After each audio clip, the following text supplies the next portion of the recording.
Hello everyone. I'm quickly moving on to the video, and I'm ranking the franchises on PlayStation. Enjoy watching. Sony's renowned franchises are often celebrated for their compelling narratives, but the Astro games take a unique approach by focusing on showcasing the technical prowess of the hardware they run on. Their delightful and charming execution makes them enjoyable experiences. The recent decision to offer Astro's latest adventure for free to all PS5 owners adds a nice touch, creating a more inclusive gaming experience. Additionally, there's hope and anticipation for the possibility of porting Astrobot Rescue Mission to the PSVR 2, with potential updates to leverage the new technology. As a result, I'm placing Astro in the B tier. Bungie's Destiny and its 2017 sequel stand out as exemplary models of successful live service games. Despite occasional player disagreements with Bungie's decisions, the developers' unwavering commitment to supporting these titles is commendable. The team's dedication to delivering an enjoyable experience reflects positively on the gaming industry. While the need for more Sony live service games is debatable, if upcoming titles match even half of Destiny's quality, there should be few complaints from the gaming community. As a result, I'm placing Destiny in the A tier. While an official announcement is pending, industry insiders strongly suggest that Sucker Punch is actively developing a sequel to Ghost of Tsushima.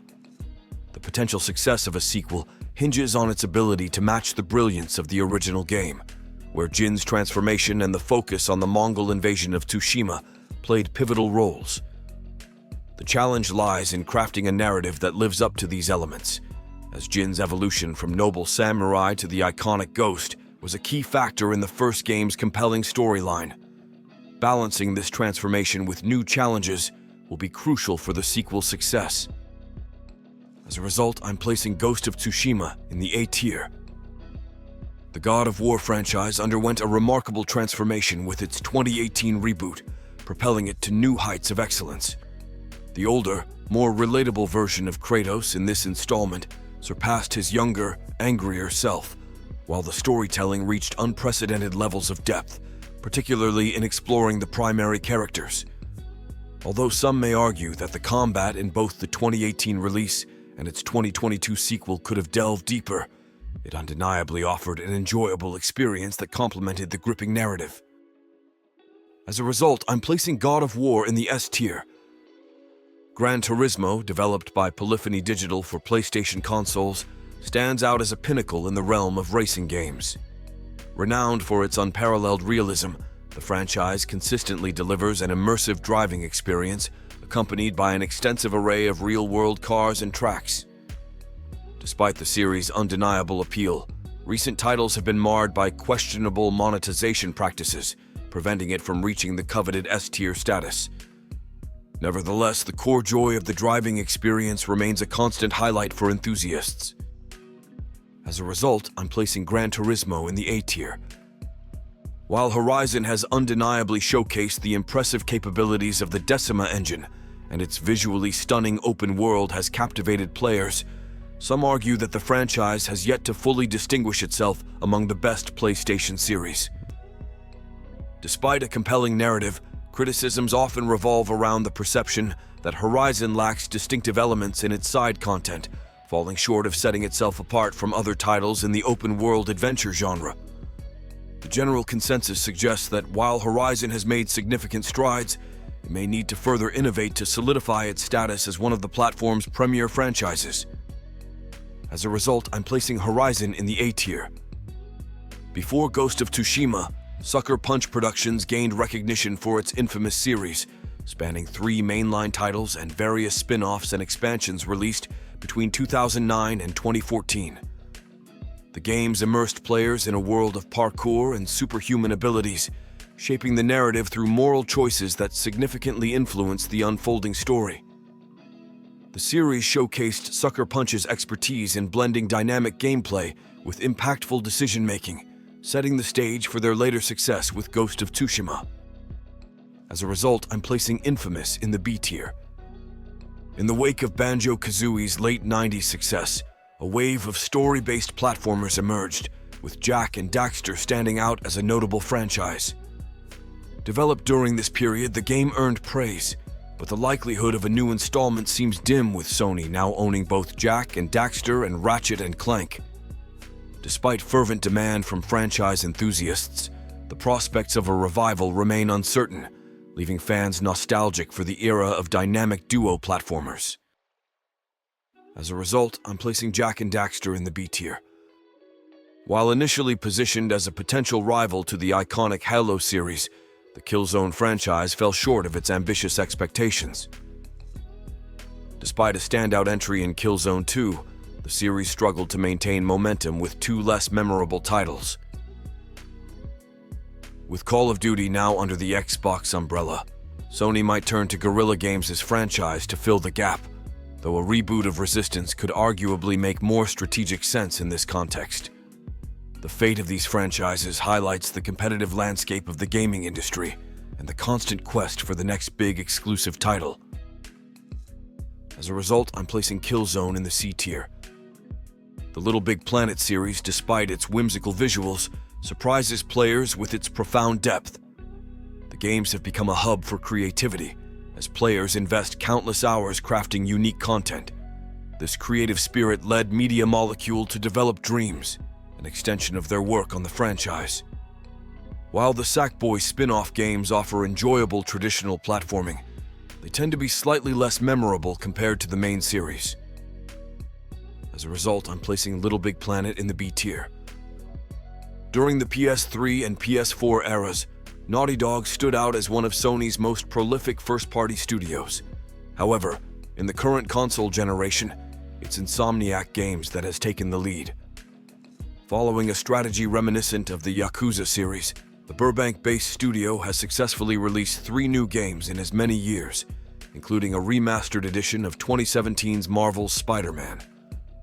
The Spider-Man series, along with its sequels, stands as Insomniac's pinnacle achievement, enjoying both critical acclaim and commercial success. As a result, I'm placing Marvel's Spider-Man in the S tier. Sony's decision to make MLB The Show a multi-platform series in 2022 marked a surprising shift, considering the company's previous success with first-party exclusives. Despite this change, it brings great news for baseball enthusiasts on non-Sony platforms, as MLB titles are widely regarded as the premier baseball gaming experience. The move reflects a strategic decision to broaden the game's reach beyond Sony's console ecosystem.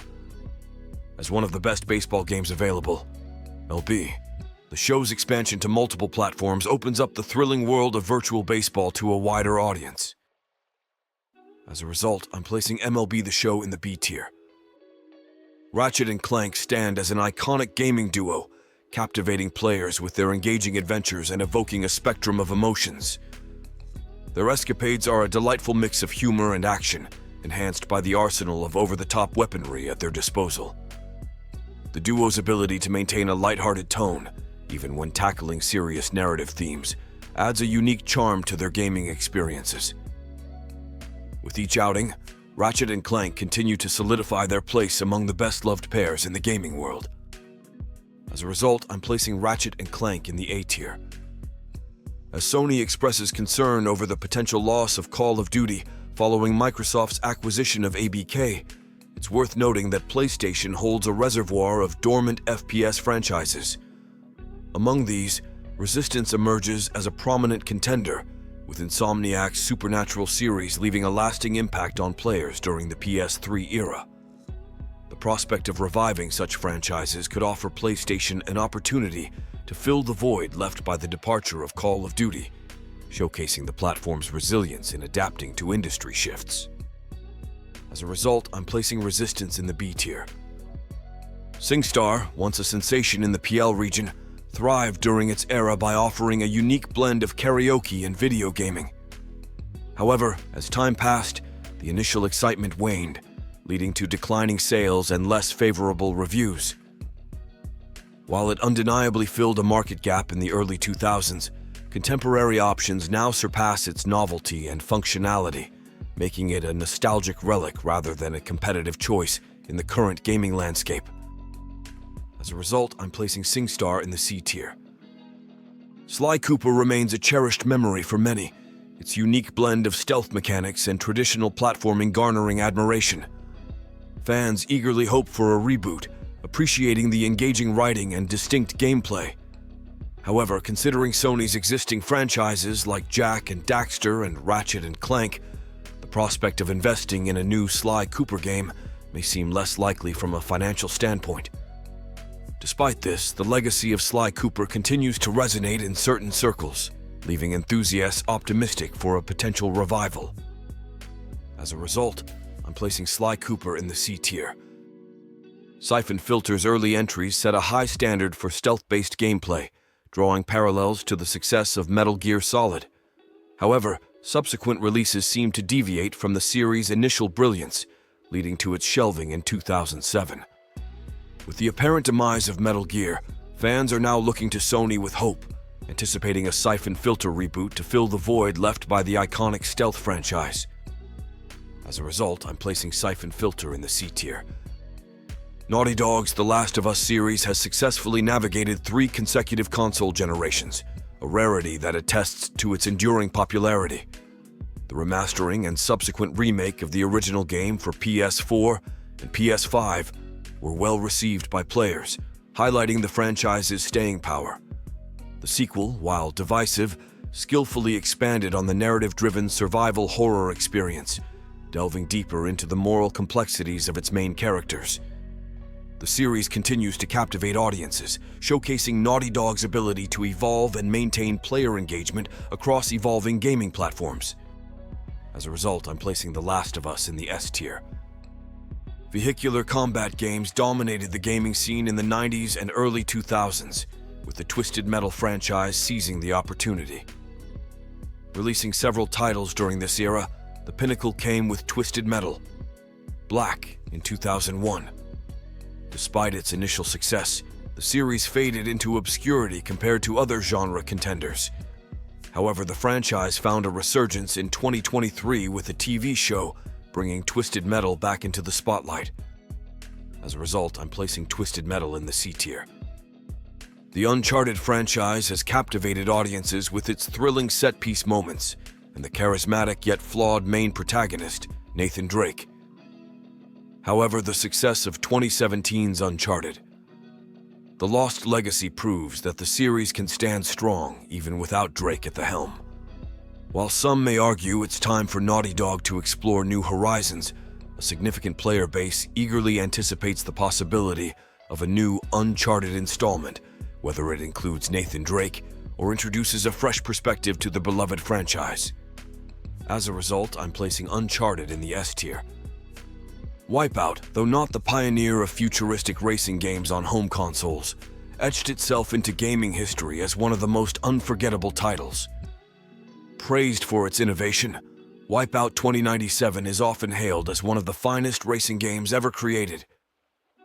Despite occasional variations in quality across the series, those who grew up with it generally hold the franchise in high regard.